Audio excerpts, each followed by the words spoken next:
St. Katharine Drexel was born on November 26, 1858 in Philadelphia, Pennsylvania, to Francis Anthony Drexel and Hannah Jane Drexel. Her mother died 1 month after she was born. She had one older sister named Elizabeth. Katharine's father married her stepmother, Emma, and gave her a younger sister, Louise. Her father was a wealthy banker who instilled in his daughters the idea that their wealth didn't belong to them. It was loaned to them, and it needed to be shared with others. They were also a very socially prominent family.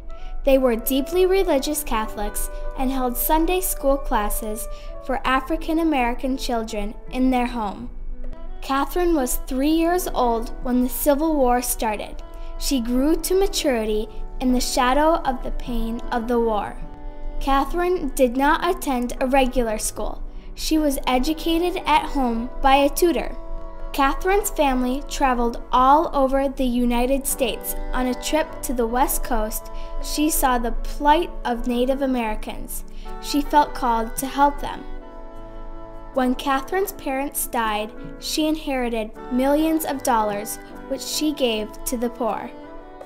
When she met with Pope Leo XIII, he recommended that she become a missionary.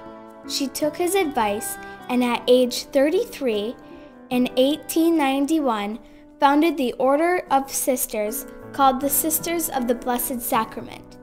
These sisters were entirely devoted to the care of African Americans and Native Americans. They provided for the physical and spiritual and educational needs of the poorest of the poor. They shared the message of the gospel and the Eucharist. They also visited people in hospitals and prisons. The first school that Sister Katharine established was St. Catharine's School for Native Americans in Santa Fe, New Mexico. In all, she and her sisters established and staffed 60 schools and missions in the west and southwest parts of the United States.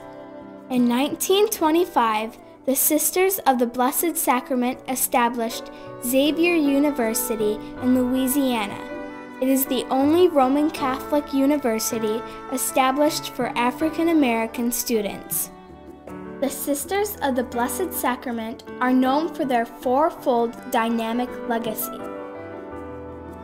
Number 1, the love for the Eucharist. Number 2, addressing social inequalities among minority people. Number 3, the importance of a quality education for all. Number 4, total giving of oneself, including material goods and service to victims of injustice.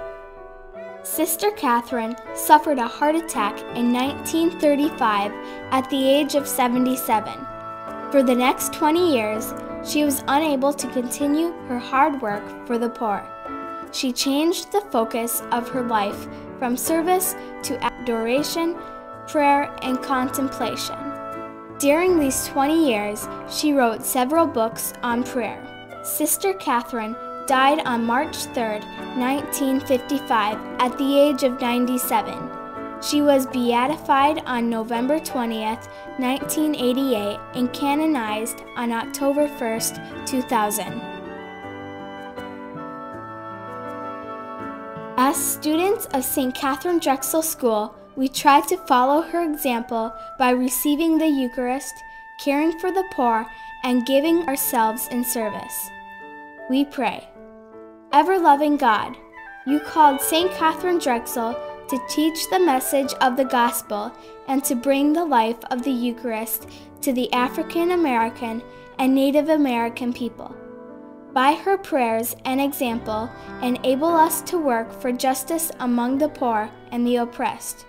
Draw us all into the Eucharistic community of your church that we may be one in you.